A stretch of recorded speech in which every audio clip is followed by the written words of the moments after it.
Hey, my name is Barbie Armenta. I'm a wife, mother, life coach, and founder of Brave One. Everyone has a story, and I believe that you can be inspired in your own life by hearing another woman's courageous story. We're here to talk about purpose, identity, divorce, splitting families. If you're talking about it, I want to talk about it. We are here to have brave conversations. Welcome back to the podcast. I am so excited. I cannot believe it is already episode 5. And today I'm really excited because today's guest is me. I'm going to be joined today by someone who's actually been here for every episode. She is our co-producer behind the scenes doing all the things. She is the fabulous Jenn Pfahlert. Thank you so much for being on the mic today. Hi, Barbie. It's really great to join you. Hello, everybody. My name is Jenn Pfahlert, and I am one half of Silent Stream Media, which is a video production agency that my husband and I run here in Fort Worth, Texas and beyond. But we do more than just video. We do things like podcasts, live events, and lots of other types of content creation with a marketing twist. And it's been such a pleasure to be able to work with you and with Brave One. So today's episode is going to be about the Brave Gathering. We want to talk about the history behind it, how you got it all started, where it is now, and let's look into the future and see what's in store as well. So Barbie, let's talk about the Brave Gathering, how it got started, the history behind it, where it is today, and where it's going. We'll give everyone a little bit of a sneak peek behind the curtain. But yeah, tell me, how did you start Brave Gathering? Well, I cannot believe it's 5 years. This is our 5th year for the Brave Gathering. And it did not, I had no plans really to start an event. I kind of had this thought in my head, but I didn't think I would actually do it. You know, talk about putting your brave on. That was this. But when I was in my 20s, I didn't grow up in church. And so I always had this feeling that maybe I had to be perfect or I wasn't good enough to even be a Christian, even though I knew the Lord, but I just didn't know enough. I just had this blind faith. But I attended a conference. This woman had invited me to go to a Women of Faith conference. This is a huge women's event in an arena. Yeah. And the women were just telling their real stories, and they had real struggles. And I was like, wow, these are just real women telling real stories. And if they can be here, then maybe I can too. And it just really changed my life and just opened my eyes to just a lot of possibilities. And kind of secretly always thought it'd be really cool to speak with them. At that point in my life, I was in an abusive marriage, which you may have heard about in episode 1. But just, so I had no reason. I had no story. I had nothing to say. Is what I felt, because I wasn't in that place yet. I didn't have the happy ending to tell about. I feel like a lot of people kind of live through that as well. They feel like because of where they're at in life or how they feel about where they're at in life, that they aren't qualified to share what they're going through or what their story is or what their dreams are. Mm-hmm. We count ourselves out. Yeah. And so years later, I found out they were having their farewell tour. And I was very sad. And I was like, well, that dream's over. Oh. And, this is 20 years had passed. And I was no longer in that marriage. And I was walking with God. I was actually on staff at a church. And I shared an office with one of my very best friends. And I was like, well, I guess we'll have to start our own event. And I did not believe that in the moment, but she will tell you now that she believed it the moment I said it. Oh, wow. And, we all need friends like that. Yeah. That will believe in our dreams more than we do, right? Absolutely. So, yeah, that's kind of the background. But, So when you thought to yourself, I guess I have to just create my own event then. Had you already started Brave One at that point? Were you already coaching? I was on staff at a church, and we kind of had the idea that I was going to write a book. And so we had that kind of in the back of our mind. And I ended up taking a job back in I worked in the beauty industry for 30 years. So I went back into the beauty industry thinking this will be a little slower pace than, at church. Working at a church that size, it's very much your 7 days a week kind of a thing, which was amazing while I was there. But I felt like with the schedule I would have at a salon that I could have a little more time to write the book. And the book is The Right Combination? Yes. Yes. So I took this job. I was there for 3 months and then I was laid off. Oh. Never laid off from a job before. And I was pretty devastated, but also sometimes God will pull the rug out from under you to get you where he wants you to go. That's so true. Because 3 years prior to that, I had heard about life coaching. And I was like, that sounds like exactly what I was created to do. And instead of getting a job, my husband and I made a decision that I would go to school to be a coach. Wow. That was a big step of faith because we gave up my whole income. Well, and plus the time frame that you're talking about right now, like, yes, today there are so many coaches, different types of coaches out there that are coaching people through life. But back when you had that idea, it was still pretty fresh and new, I would assume. Not a lot of people probably had heard about or thought, I need a life coach, unless you're like a multimillionaire and you have like so many things going on in your life. You're like, I need someone to manage my life. I think that concept probably was quite foreign. It was. What I loved about it is coaching is all about looking forward. And I will cheer you on all day. Like, I love that. And so with coaching, the difference between coaching and counseling is counseling, you're looking back. You have past hurts. Maybe you went through something. When I went through my divorce, I went to a counselor. But coaching is more looking at where you are today, where you want to be, and coaching to that gap. I really like that distinction. That makes a lot of sense. Yeah, that was really helpful for me. And I love that because I'm working with people that are in a good place, but they just have dreams and they want to move forward. And I'm a big dreamer, so I will encourage you in your dreams all day and also challenge you where needed. Yeah. So that went to school and just thought I would be a life coach. I didn't really know. I actually went and talked to a man that I had worked for that he owns salons in Dallas, but also had a ministry. So I got to be exposed to both, but I was like, can this really be a thing? I mean, can I be a coach and a speaker? Is this a real job? Yeah.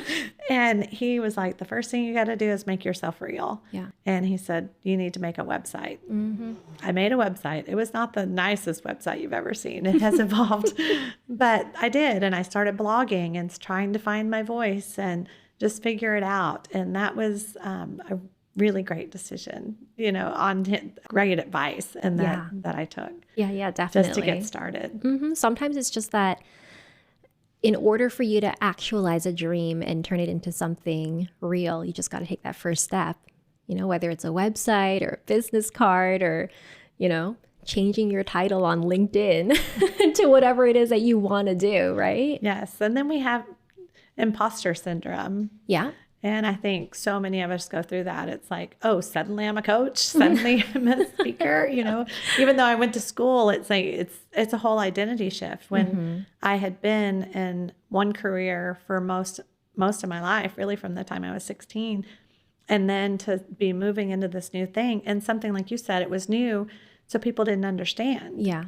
And, I know that there were questions of, well, when are you going to get a job? It's like, well, this is my job. This is it. This is what I'm doing. Yeah. Did you find that it was challenging, or did you feel that maybe you had a lot more of that imposter syndrome or sort of barriers or blockages within yourself because you were making this shift later in your life? That is one thing I would definitely encourage anyone with. I was 47 when I went to school to be a coach. Wow. And I was asked why I would do it at that stage. And I was like, well, I'm going to turn 50 either way. I might as well be doing something I love. Yeah. And actually, my mother-in-law asked me one time, she was like, do you enjoy what you do? And I said, I feel like I'm doing what I was created to do. Oh. That's how what I do today feels. And that's what I would encourage anyone that is listening. If you have this dream in your heart, it's like, we get this one shot, Yeah. go for it. And you know what? I think when you are really stepping into your purpose and doing something that you truly, truly love every day, I mean, that just makes you more youthful too. Yes. Like I would not look at you today and think, man, that lady's, over 50 years old. Like, it's really preserved your youth. Thank you. I really believe that there's so much to that. I think, retirement's not in the Bible. Yeah. Only opportunity. Mm-hmm. And when we're doing something we love, it's like, I'm not just dreading Monday. I look forward to Monday. Yes. Same. I love Mondays. Yes. So that's how you sort of got started in the coaching aspect. So how did then that turn into an event, a gathering, a conference? Well, the word brave had started to become a thing because God had given me an acrostic that I have shared before, but I'll share with you quickly what that acrostic was. And that was just lessons that I had learned through the years, post-divorce, the dating years, meeting my now husband. But the B stands for beautiful, which is really about our identity in Christ and how we're wonderfully made. The R is for restored, because no matter where we are or what we've been through, God's in the business of redeeming and restoring our lives. The A is for authenticity, because we are made perfectly on purpose. There's no comparison. The V is for vulnerability, because we have a desire to be seen and known and loved, but that feels like risk. But the E is for empowered, because we've been empowered by the Holy Spirit to have and be all that He has created us for. And so that is where brave came from. That's really great.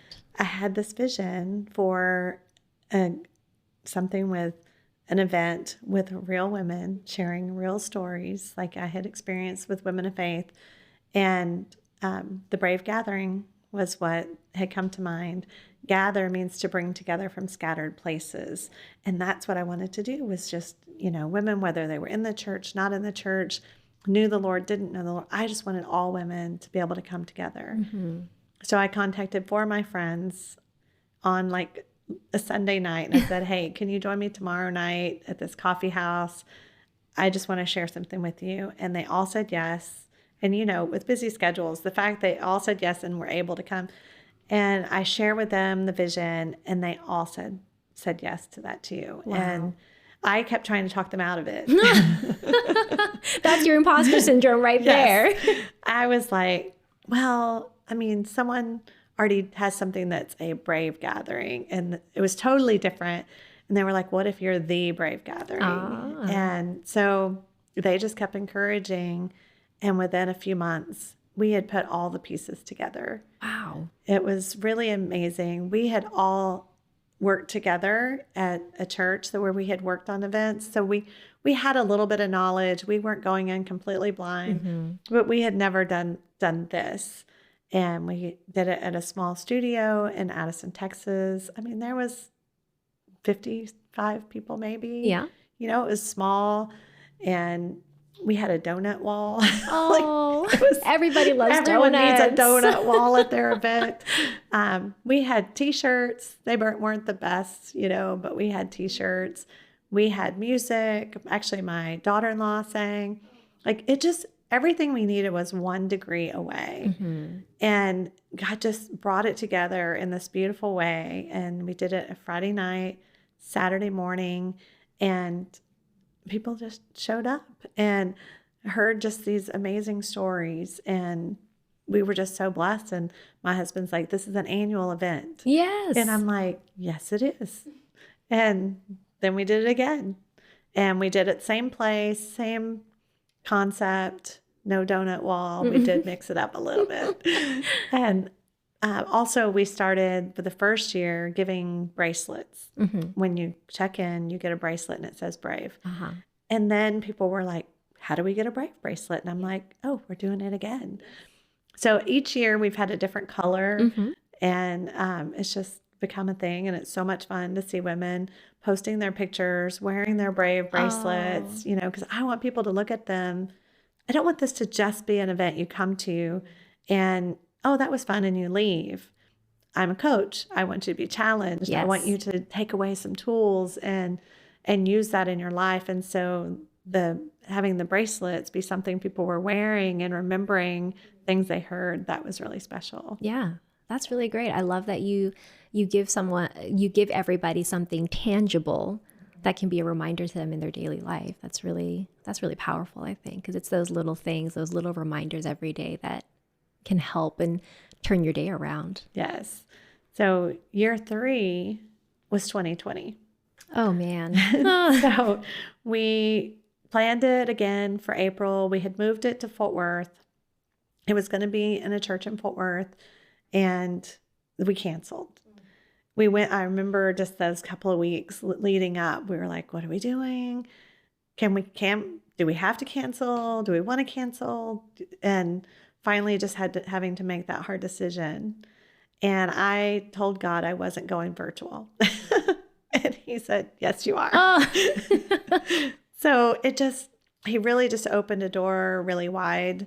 And we were really blessed by our church that they had already had equipment set up because they were streaming. Uh-huh. And so we were able to kind of step in and utilize the same things. And that was huge. We couldn't have done it without them. Yeah. And so we went virtual. It was good. We went to 10 states and 2 countries. Wow. So that was You really went international fun. We did. For year 3. Okay. We did.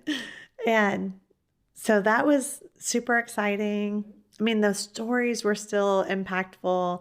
The quality of we needed you back then. You and Dave could have really up-leveled that moment, but it was good. And we've still made it happen. And I know that, lives were still changed. Yeah. By the stories that were heard. Now, were you bringing on speakers? Because you mentioned earlier in today's episode that, you had been that person in the crowd listening at the events, yearning to be a speaker.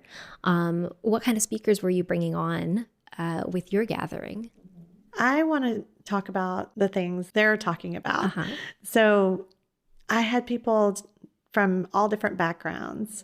We've covered topics of abortion, blending families, marriage, miscarriage, difficulty getting pregnant, empty nesters. Like we want to bring people in that can cover a wide array of topics so that when women are there, they can hear something that they connect with.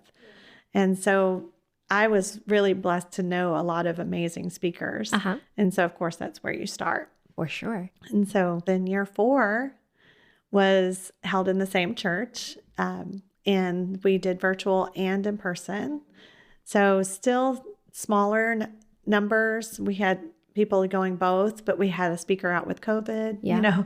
It was still kind of a lot of uncertainty. Yeah, it was a challenge. Did you find that that ladies were excited to come back to a real event versus virtual? How did you find that distinction? To some degree. But then even in the last minute, we even made masks with Brave on the front of them. So if someone felt more comfortable, we were, taking all the precautions and doing all the things. But it was still just so much uncertainty that what we found was even people that had bought tickets decided to go virtual. Oh. And so it was different. But what wasn't different, what was the same is that we had powerful stories being shared. And, I'm so grateful to the women that were able to still share. Yeah. And then the one that missed it because she had COVID, she's coming this year. Yay. So, yeah. So I really wanted her story to be heard. And I'm so grateful that this year she's going to get to come back. That's awesome. Yeah. Do you get feedback from event goers post-event? Do they give you any kind of testimonies or tell you what they were able to glean from coming to a Brave gathering? I do. I've had so many women reach out to me, and I had one woman, she goes, this might be overstating, but this really changed my life. Oh. And I was like, oh, that's amazing. Yeah. And no, not overstating. I feel that way when I'm listening to the other speakers that are there and just how impactful you feel it in the moment.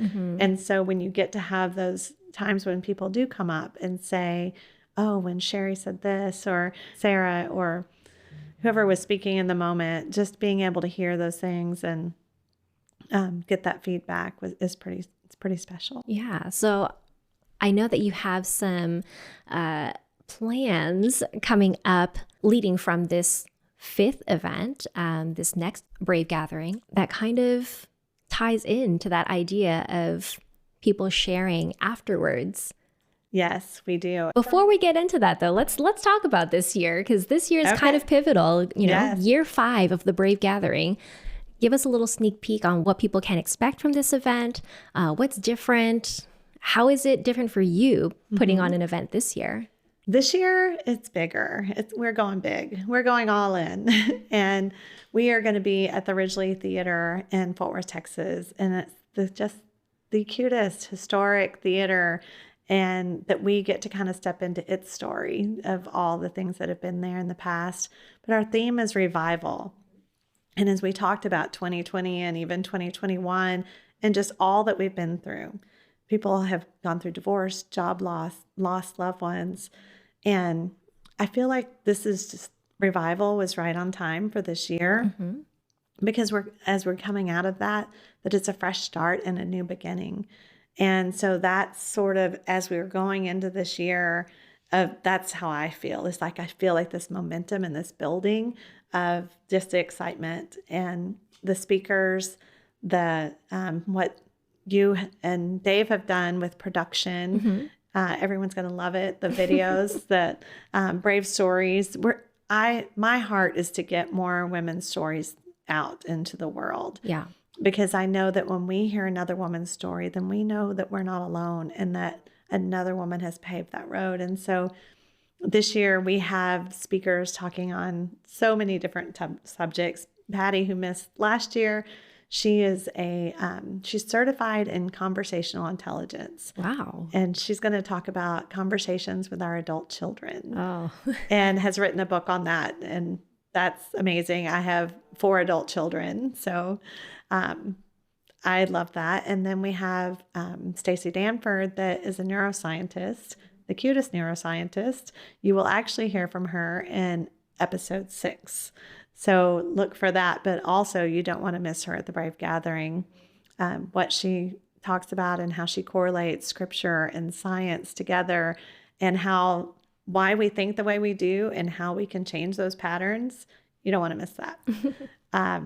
We have Sherry Horton, who has been with us for every Brave Gathering, and she is going to be talking about the Proverbs 31 woman and how she's different from Deborah, who's a warrior in the Bible. So yeah, so many good things. But on top of that, we're going to have amazing worship music from Elizabeth Clark Coverman. She has written us a song. She's been in the studio recording, so you're going to get some of that. Wow. The other thing that I want to focus on is community. And I've always wanted that, and I have a hard time creating that where we're at this one-time event and then you go home. Yeah. And the coach in me cannot allow this. No. I want to give you tools. Yes. There needs to be a follow-up. Yes. So I had created an online community that I love on Facebook, and it's great, but I want people interacting with each other. And what I realize is social media is not real connection. So we need to connect in person. So we're going to have the Brave Gathering, but then after that, we're going to be launching Brave community groups. And so much more information to come on that. But we are going to have local groups that you'll be able to lead yourself or attend with others. They're going to be open to everyone. I want everyone to feel welcome. And I'll be giving more information on what those groups will actually look like, what you'll be doing. But just know that it's a great opportunity. You know, I realized once you get out of those years where your kids are in sports and things, and so you have your friends or your kids' parents, you know? Yeah. And then how do you meet people as an adult? And now we're all working from home. Yeah. So where do you get that connection? Yeah. So 100%. I want to create that. Yeah. I can definitely relate to some of that as well, just in the sense that, especially when you're in that headspace of constantly growing and, self-examining, but also just becoming aware of how your life is changing. And then you kind of prioritize differently, you become a different person in certain aspects. Not that you become intrinsically a different person, but just, like you said, you start having different life experiences, and it sometimes can be a struggle to find other people who can relate to that if your friend circle or your network has been, circle A. Mm-hmm. And now you're kind of transitioning into circle B, and you're like, how do I find somebody that can understand what I'm going through and someone I can talk to and lean on a little bit, but also I can be a support too. I think that's really great that you're starting these community groups. Thank you. And that was such a good point, because I think when we go through transitions in life, whether it's a career change and you're not with those same work people, or divorce or blending families, it's your community changes or it goes away. Yeah. And I hear so often women struggling to find that. And so I'm really excited to see how this all goes. I think it's going to be amazing. Yeah. I mean, I think this year, Revival, Brave Gathering 2022 is really going to be a Kickstarter to what's to come for Brave One, but also just for all of your Brave community. All these ladies coming together, and they'll really have something special to look forward to, something to take home with them and, continue to work with. And, there's a lot of expectancy for sure. Yes, I'm really excited. So I hear that you have a special gift today, Barbie, for everyone who's listening in on today's episode. Yes, when this airs, we will have ended our early bird pricing. But it is not going to be too late for you. But because you're a podcast listener and part of this community, I want to offer a special promo code just for listening. So the promo code will be Brave1. So Brave, the number 1. You will put that in as your promo code, and you will receive a discount and receive the early bird pricing. So I cannot wait to see you there. So I hope that you'll get your ticket. So for everyone out there who just heard this promo code, make sure you go to braveone.net/gather, get your tickets, use this promo code. We definitely want to see all of you in those seats. Well, Barbie, this was so fun. It was so great to hear the history behind Brave One and the Brave Gathering. It's incredible how you've turned that small mustard seed into this big old mustard tree now, moving into such amazing things and creating truly a powerful, brave community. Thank you so much for sharing that story with us. Thank you so much for being on this side of the mic this week and for being here all the other weeks. I'm so grateful for all your support. That's it for today's episode. I think everyone is going to be super excited to see you in person at this year's Brave Gathering.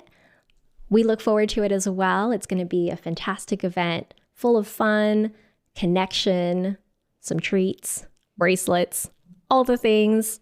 Thanks for having me, and we'll see everybody on the next episode. Thanks for joining me for today's conversation. If this resonated with you, please save this podcast to your playlist and share it with your friends. If there's a conversation that you want to hear, make sure and reach out at braveone.net and send a topic request. Until our next episode, remember to put your brave on.